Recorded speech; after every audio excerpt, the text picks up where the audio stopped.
नमस्कार दोस्तों, देवकुल एकेडमी पे मैं देव आपका हार्दिक स्वागत करता हूं। आशा करता हूं आप सभी स्वस्थ, मस्त और ज़बरदस्त होंगे और बेहतर तरीके से अपनी पढ़ाई को कंटिन्यू रख रहे हैं।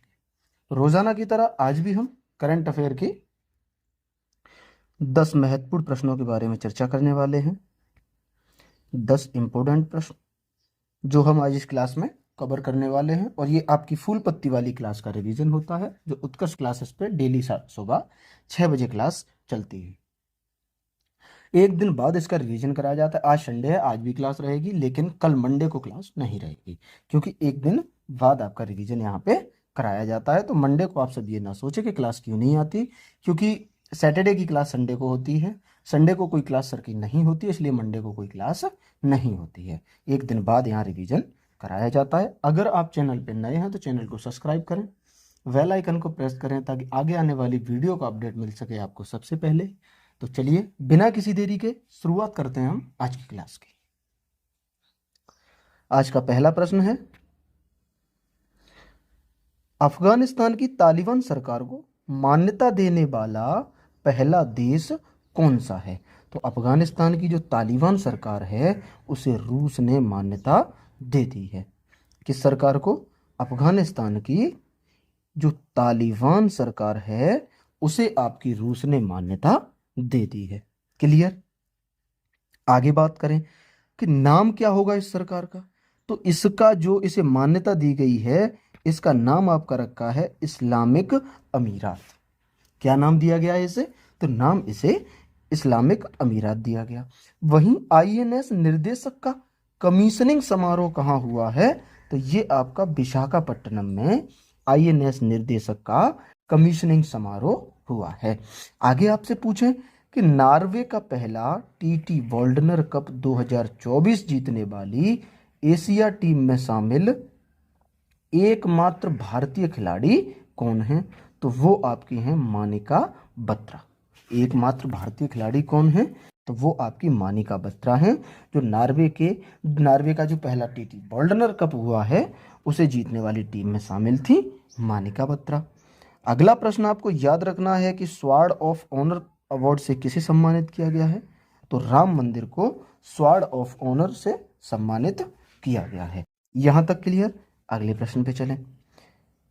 फीतियन 2 हाइपरसोनिक मिसाइल का परीक्षण किसने किया है? तो इसका परीक्षण आपका चीन ने किया है। कौन सी मिसाइल?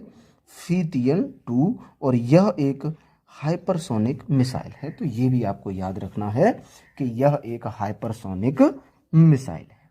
क्लियर?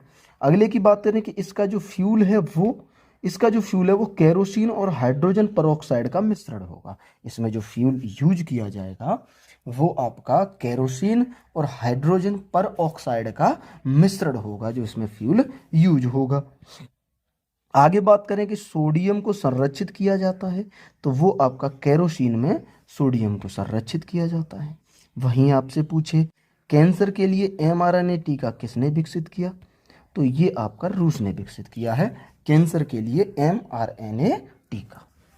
आगे आपसे बात करें कि साहित्य अकादमी पुरस्कार 2024, तो ये हिंदी वाला किसे मिला और अंग्रेजी वाला? तो हिंदी वाला आप याद रखेंगे गगन गिल को, और अंग्रेजी वाला ईस्टरीन कीर को दिया गया है साहित्य अकादमी पुरस्कार 2024। यहां तक क्लियर? अगले प्रश्न पे चलें। अगला है कि एशियाई राज्यों की 23वीं रासायनिक हथियार निषेध संगठन की क्षेत्रीय बैठक कहाँ हुई है? तो ये क्षेत्रीय बैठक आपकी नई दिल्ली में हुई है। कहाँ हुई है? नई दिल्ली, भारत में ये क्षेत्रीय बैठक हुई है। तो अगर भारत दे तो भारत सही, और नई दिल्ली दे तो नई दिल्ली। आपसे पूछ सकता है कि इसमें 22वीं बैठक इसकी कहाँ हुई थी?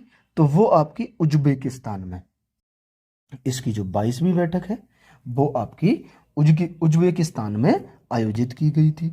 आगे बात करें कि उद्देश्य क्या था इसका, तो इसका आपका उद्देश्य था रासायनिक हथियार के प्रयोग पर प्रतिबंध। इसका उद्देश्य क्या था? रासायनिक हथियार के प्रयोग पर प्रतिबंध इसका उद्देश्य है। आगे बात करें कि संयुक्त राष्ट्र आंतरिक न्याय परिषद का अध्यक्ष किसे बनाया गया? तो मदन लोकुर को संयुक्त राष्ट्र आंतरिक न्याय परिषद का अध्यक्ष बनाया गया है। अगले प्रश्न की बात करें, 18वीं भारत वन रिपोर्ट 2023 के अनुसार अधिकतम वन वृद्धि वाला राज्य कौन सा है? तो परसेंट के हिसाब से जो अधिकतम वृद्धि हुई है वो आपकी छत्तीसगढ़ राज्य में हुई। परसेंट के हिसाब से जो अधिकतम वृद्धि हुई है वो आपकी छत्तीसगढ़ राज्य में हुई है। क्लियर। अगले प्रश्न पे चले कि किसे राष्ट्रमंडल युवा शांति राजदूत चुना गया है? तो वो आपका सुकन्या सोनोवाल को राष्ट्रमंडल युवा शांति राजदूत चुना गया है। ये 2025 से 2027 के लिए इन्हें चुना गया है, ये भी आपको याद रखना है। आगे बात करें कि कॉमनवेल्थ में शामिल भारत कब हुआ था? तो ये आपका 1949 में भारत कॉमनवेल्थ में शामिल हुआ था, तो ये आपको याद रखना है। अगले प्रश्न की बात करें कि यूपी का सबसे बड़ा जिला कौन सा है? तो आपका लखीमपुर खीरी यूपी का सबसे बड़ा जिला है। क्लियर। आगे आपसे पूछे कि पहली बार कॉमनवेल्थ का आयोजन कहाँ हुआ? तो ये आपका 1930 में जो आयोजन हुआ है कॉमनवेल्थ का, और हुआ कहाँ है? तो आप वो याद रखेंगे कि हैमिल्टन कनाडा में पहली बार कॉमनवेल्थ गेम का आयोजन किया गया था। फिर आगे आपसे पूछे कि अंतर्राष्ट्रीय बुकर पुरस्कार 2025 किसे मिला? तो ये बानू मुश्ताक को मिला है। और इनसे संबंधित दो प्रश्न हमें आप बताएंगे, एक बताएंगे कि किस पुस्तक के लिए, ठीक है, एक आप ये कमेंट करेंगे किस पुस्तक के लिए, और जो पुस्तक थी इसका हिंदी अनुवाद किसने, सॉरी अंग्रेजी अनुवाद किसने किया, इसका अंग्रेजी अनुवाद किसने किया, ठीक है, अंग्रेजी अनुवाद। ये दो प्रश्न आप हमें बताएंगे कमेंट। क्लियर। अगले प्रश्न पे चलें। पहली बार खेलो इंडिया वाटर स्पोर्ट्स का आयोजन कहाँ होगा? पहली बार आयोजित हो रहा है, तो महत्वपूर्ण है, इसको याद रखना कि पहली बार खेलो इंडिया वाटर स्पोर्ट्स का आयोजन आपका डल झील में होगा। ठीक है, पहली बार कौन सा खेल आयोजित हो रहा है? तो खेलो इंडिया वाटर स्पोर्ट्स गेम, ये पहली बार आयोजित हो रहा है। और कहाँ पे? तो वो भी आपको याद रखना है कि ये आपका डल झील में शुरू हो रहा है। अच्छा, आयोजन की घोषणा किसने की है? तो आयोजन की घोषणा मनसुख मंडाविया ने की है। और वहीं इसमें 5 खेल शामिल हैं जो आपको याद रखने हैं। इस अब खेल भी पूछ लेते हैं आपसे, तो वो 5 खेल आपको याद रखने हैं। एक canoeing, rowing, shikara race, water skiing और ड्रैगन रेस इसमें शामिल हैं। 5 खेल शामिल हैं। 5 खेलों में कौन कौन से? कैनोइंग, रोइंग, शिकारा रेस और वाटर स्कीइंग और ड्रैगन रेस, ये इसमें 5 खेल शामिल हैं। इसे आगे आपसे इसमें बात करें कि ऊबर शिकारा सेवा लॉन्च किसने की? तो डल झील में ही ऊबर शिकारा सेवा लॉन्च की गई है। जो कश्मीर में डल झील है उसमें ऊबर शिकारा सेवा लॉन्च की गई है। आगे आपसे बात करें कि 7वें क्रम के खेलो इंडिया यूथ गेम्स का आयोजन कहाँ हुआ? तो ये बिहार में इसका आयोजन हुआ है। और इसमें जो महत्वपूर्ण याद रखना है कि इसमें प्रथम स्थान पे आपका महाराष्ट्र आया था। और इसमें बिहार का भी क्रम याद रखना है क्योंकि बिहार में आयोजन हुआ है, तो बिहार इसमें 15वें स्थान पे था। और वहीं अगर इसके शुभंकर की बात करें तो इसका शुभंकर था आपका गज सिंह। तो ये चीज यहाँ से आपको याद रखनी है। 7वें क्रम का खेलो इंडिया यूथ गेम्स बिहार में आयोजित हुआ।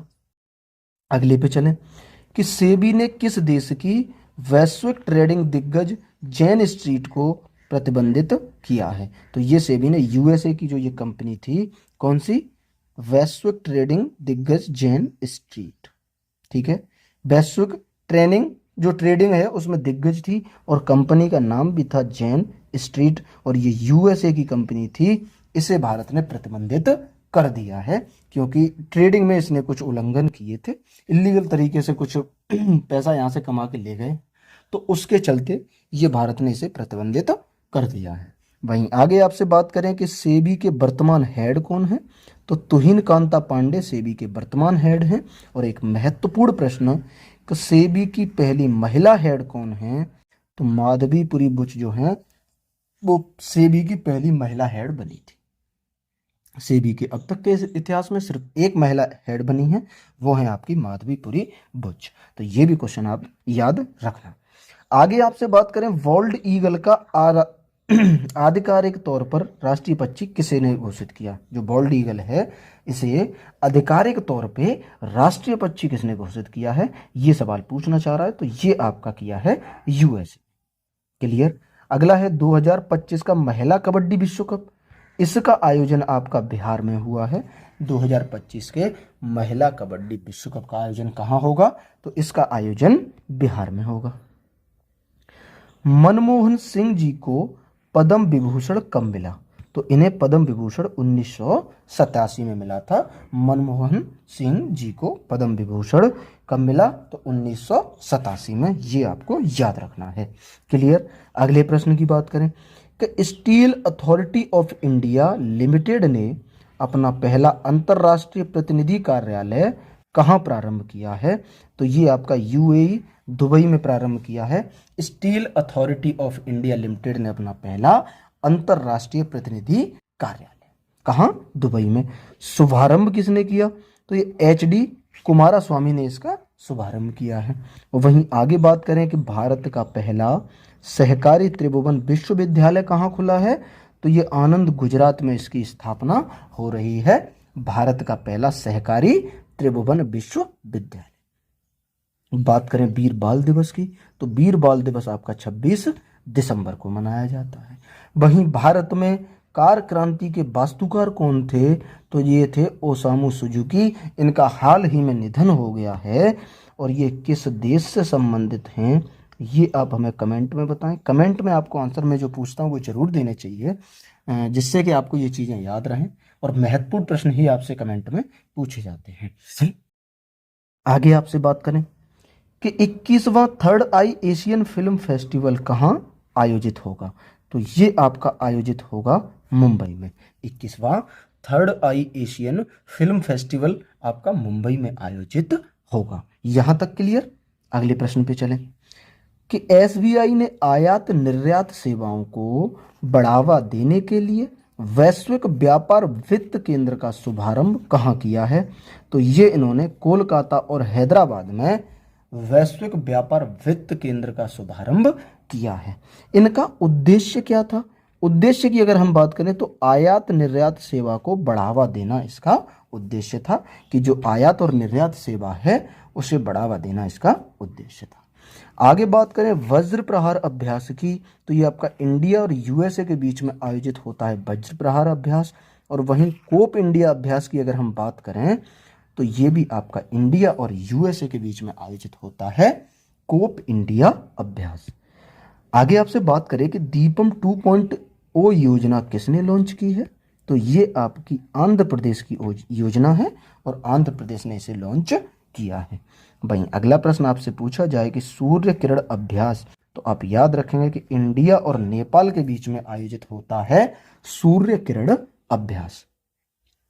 प्रश्न नंबर अगर 9 की बात करें तो हरियाणा में आयोजित यूएलबी के पहले राष्ट्रीय सम्मेलन के दौरान किन नगर निगमों को सर्वश्रेष्ठ प्रदर्शन करने वाले नगर निगम माना गया है? तो इसमें 3 को माना गया है, एक लखनऊ, एक पुणे और एक इंदौर। सर्वश्रेष्ठ प्रदर्शन करने वाले ये 3 नगर निगम हैं, लखनऊ, पुणे और आपका इंदौर।